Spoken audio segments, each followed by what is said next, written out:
Gente querida do Paz e Bem, estamos hoje aqui, nesta terça-feira, 1º de outubro de 2024, apresentando o programa Paisagens de número 63.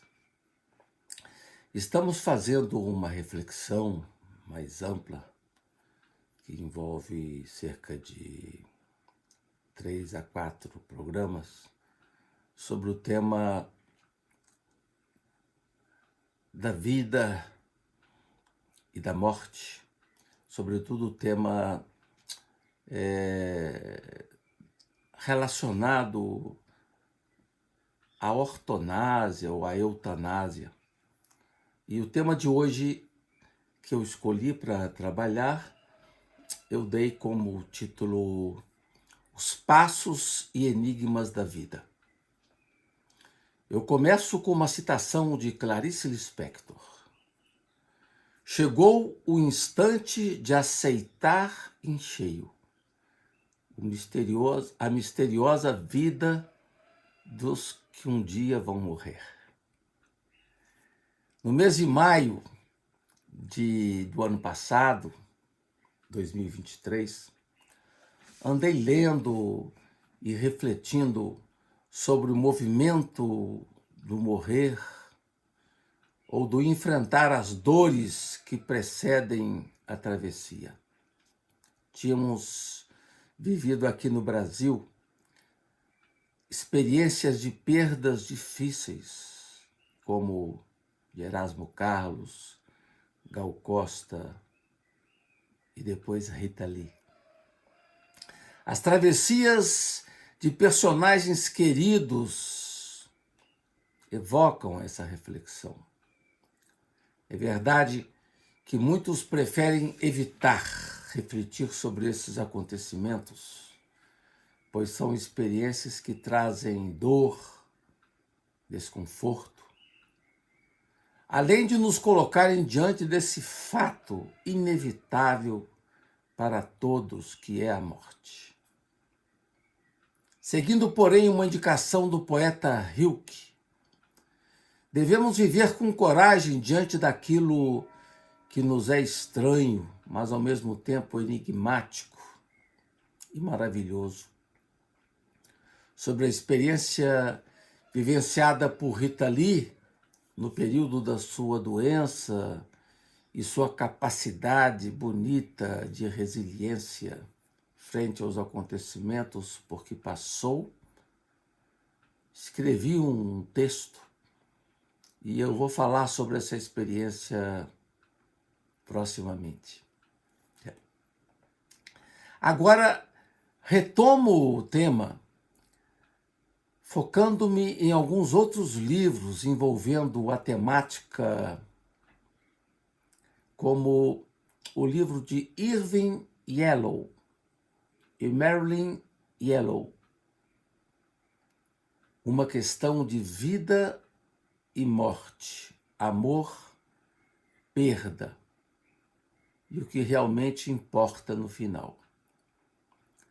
Esse é um livro que relata a história de um casal que partilhou com alegria 65 anos de comunhão.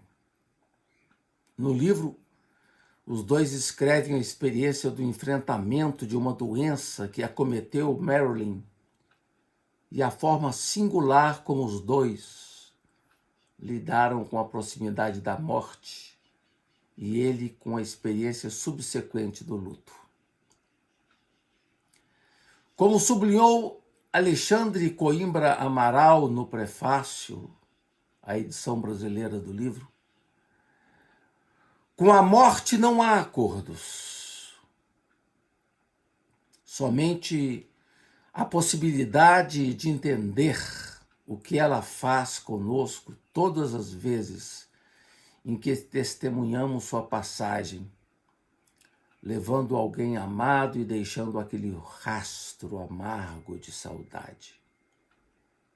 Nesse caso particular, assim como a doença ganhou um grau de irreversibilidade, Os dois optaram pela morte assistida, que é uma prerrogativa aceita na Califórnia, nos Estados Unidos, desde que esteja ocorrendo muito sofrimento numa doença fatal intratável. Na visão de Dr. Irving, professor de psiquiatria da Universidade de Stanford e autor de diversos livros, a morte não passa de uma reintegração no cosmos. Eu gosto muito dessa imagem da morte como reintegração no cosmos. E o corpo se integra como um composto no solo. É o que também pensam autores sérios e que tenho lido com atenção, como Donna Haraway e Emanuele Coccia, esse último num livro impactante chamado Metamorfoses. Na morte assistida, não é o médico que intervém junto ao paciente para ingerir os comprimidos letais, mas é o próprio paciente que, acompanhado, procede à decisão responsável.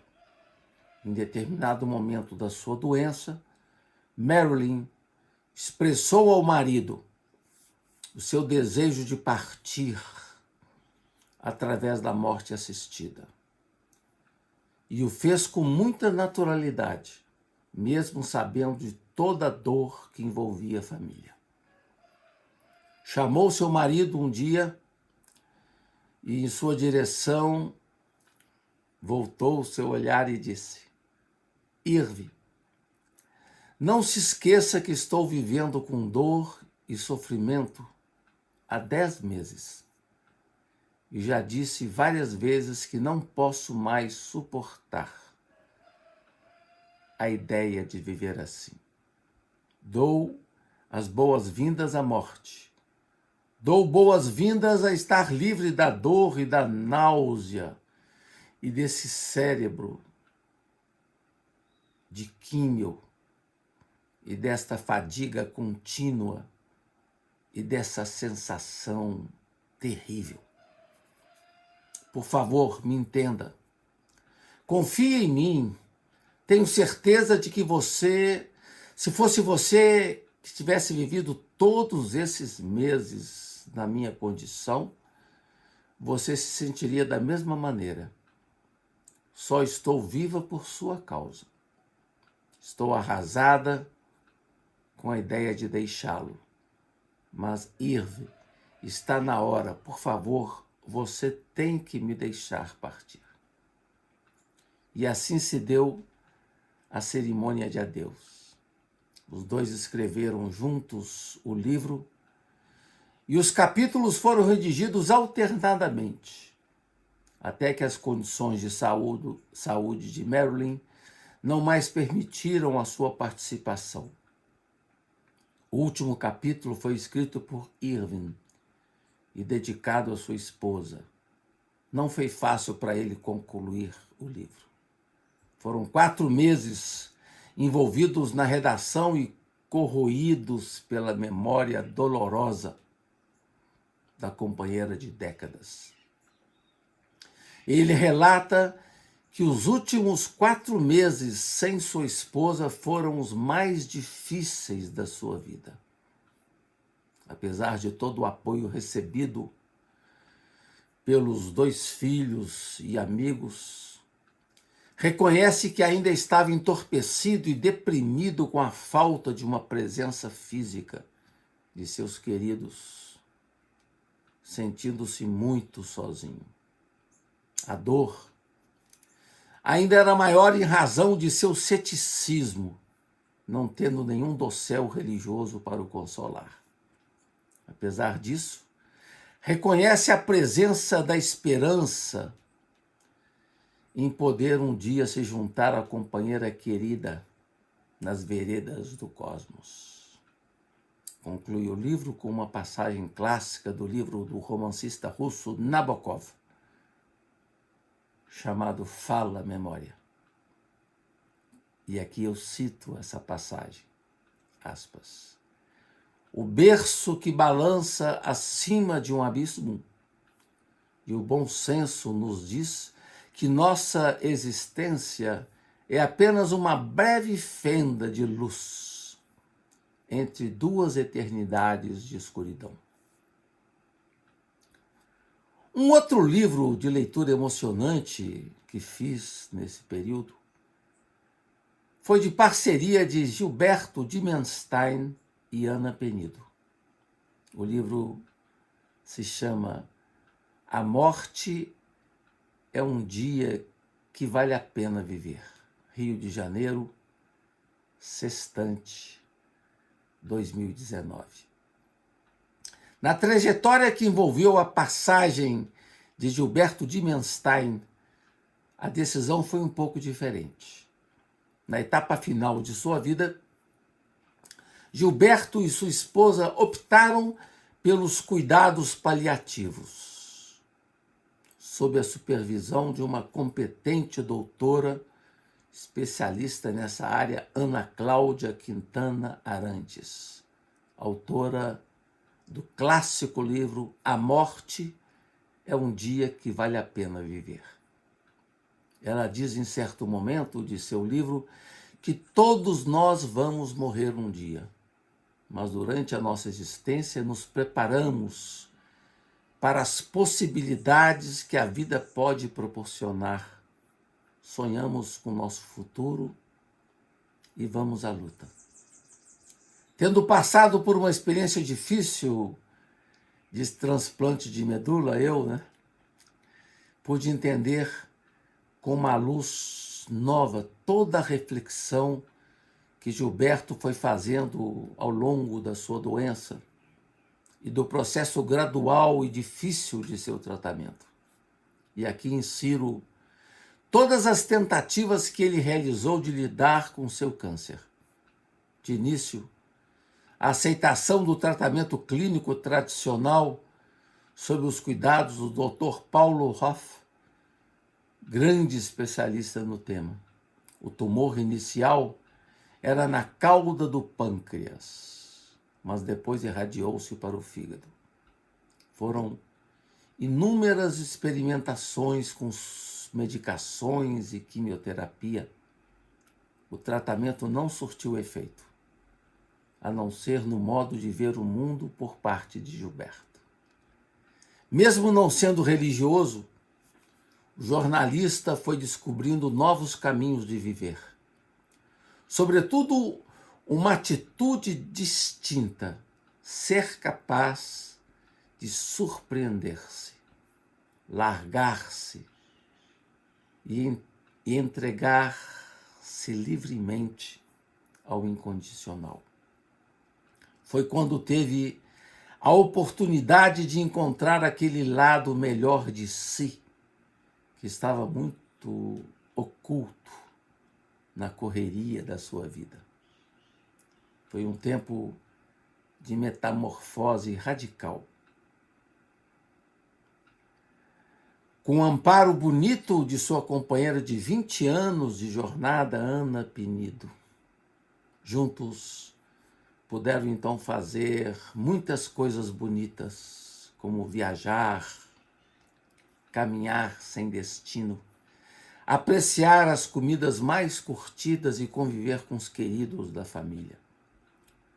Como ele mesmo disse, a doença abriu portas para que ele adentrasse num mundo encantado de sensibilidade. Como sublinhou Ana Cláudia Quintana Arantes, no tempo de morrer, parece que a capacidade individual de compreender e tomar atitudes sobre o uso do próprio tempo se acelera. Nos dias em que se encontrava melhor, entregava-se a prazeres até então desconhecidos, Gilberto, ou prazeres obstruídos em sua vida. Vale a pena reproduzir alguns de seus relatos, aqui cito. O câncer me transformou. Me transformou em uma borboleta em pleno voo. Após a doença, a minha existência se tornou um campo de descobertas e foi incorporando sons, cores, sensações e emoções que ressignificaram a minha relação comigo mesmo e com toda a minha vida. Descobri uma rede de afetos e o amor incondicional. Comecei a viver o presente e os pequenos prazeres que me trazia. Descobri que o jardim da nossa casa é o mais bonito do mundo, porque é o jardim da nossa casa. Passei a olhar para ele de um jeito diferente. Nunca tinha notado que a mangueira dava tantos frutos e de cores tão variadas. Percebi que as orquídeas enxertadas nas árvores floresciam na época do meu aniversário. Passei a sentir o cheiro do jasmim. Ficava encantado com o colorido das helicônias, aquelas plantas vermelhas trançadas que parecem esculturas. Apreciava cada sutileza e me refestelava quando a chuva caía, exalando um festival de fragrâncias. Na rua, pedalava minha bicicleta e sentia o vento beijar o meu rosto. Às vezes estava deitado de frente para a janela do meu quarto e a brisa vinha brincar com os meus pés. Muitas dessas sensações me fizeram lembrar da minha infância, quando ainda não tinha sido corrompido. Foi como ganhasse um upgrade no meu software emocional. Passei a celebrar a vida, tão importante quanto a minha metamorfose de taturana para borboleta. Foi a minha migração do território do ódio para o das gentilezas. Fui aos poucos descobrindo e entendendo o espaço da fruição que tinha eliminado do cotidiano. E isto fez lembrar as reflexões feitas pelo Rubem Alves, que era seu amigo, a respeito. Revela no livro que pode adentrar-se no mundo encantado da sensibilidade, que o possibilitou enxergar a doença como uma parada estratégica e não necessariamente como o fim da vida. Em certo momento ele afirmou: câncer é algo que não desejo a ninguém, mas desejo para todos a profundidade que você ganha ao se deparar com o limite da vida. Eu, que também passei por uma experiência limite, pude compreender essa transformação do olhar a partir de leituras que fiz, como, por exemplo, de Abraham Maslow, que associa certas vivências ao que chamou de experiência Cume. Trata-se de uma experiência que possibilita perceber o universo como uma totalidade integrada e unificada. Quando o mundo vem contemplado a partir de uma experiência Cume, ele ganha uma nova visada, sendo envolvido agora por uma beleza singular, reveladora,